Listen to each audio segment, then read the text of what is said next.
ఈ వార్తలు ఏప్రిల్ 2025 17 నాటికి తాజా సమాచారం ఆధారంగా ఉన్నాయి. మరిన్ని వివరాల కోసం సంబంధిత లింకులను చూడండి. The Guardian, Axios, పీపుల్.com.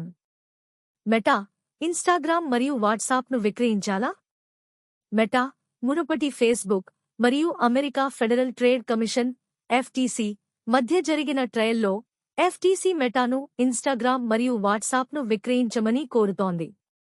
ప్రభుత్వం మెటా ఈ ప్లాట్ఫామ్లను అక్రమంగా స్వాధీనం చేసుకున్నదని, ఇది వినియోగదారులకు హానికరమని ఆరోపిస్తోంది.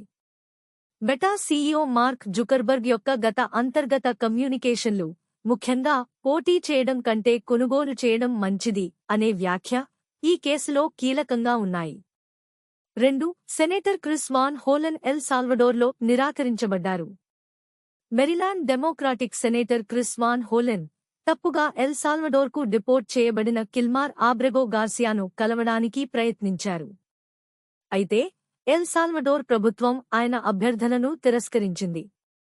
ఈ చర్యను సెనేటర్ అన్యాయమైన పరిస్థితి గా పేర్కొన్నారు.